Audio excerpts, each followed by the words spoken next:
Hello guys, my name is Oso, and welcome to episode 2 of Ninja Knowledge. Now I read through all the comments on the previous video, and it seemed like a lot of you wanted to learn more about throttle control and vertical walls. While throttle control in and of itself is difficult to teach, there are a few techniques I can go over that will help you on your way to mastering vertical walls.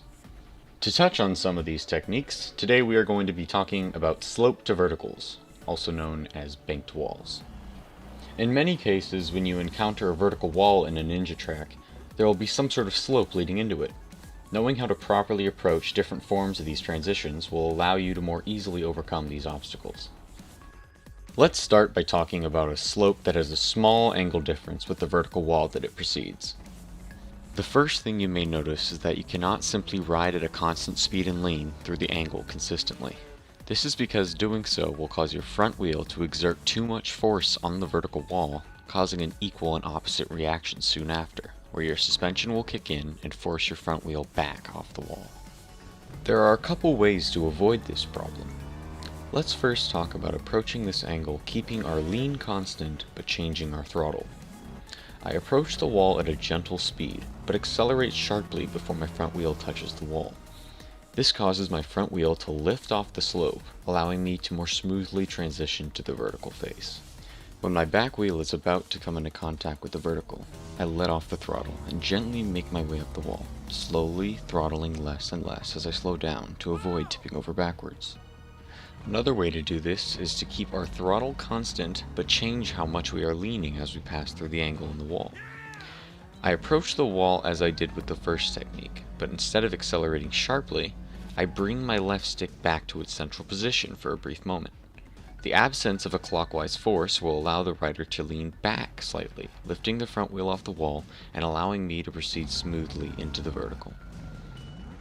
Next, let's talk about a slope that forms a more moderate angle with its vertical counterpart.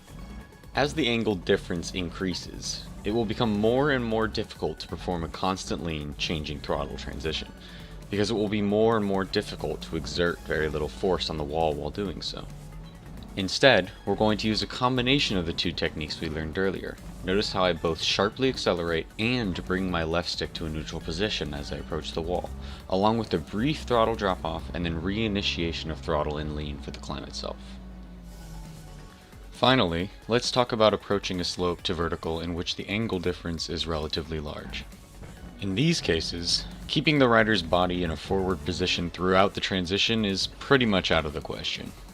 To approach this angle, we are going to take advantage of the gentleness of the slope by starting in a neutral back position. This means that my rider's body position is leaned back, but my left stick is kept in its neutral position, which eliminates any rotational force on the rider that could cause him to fall over backwards. To begin this motion, I very momentarily accelerate and lean backwards, then throw my weight forward to meet the wall. The timing of the weight shift here is incredibly key, as the direction in which the rider's center of mass is shifted will largely dictate the outcome of the climb.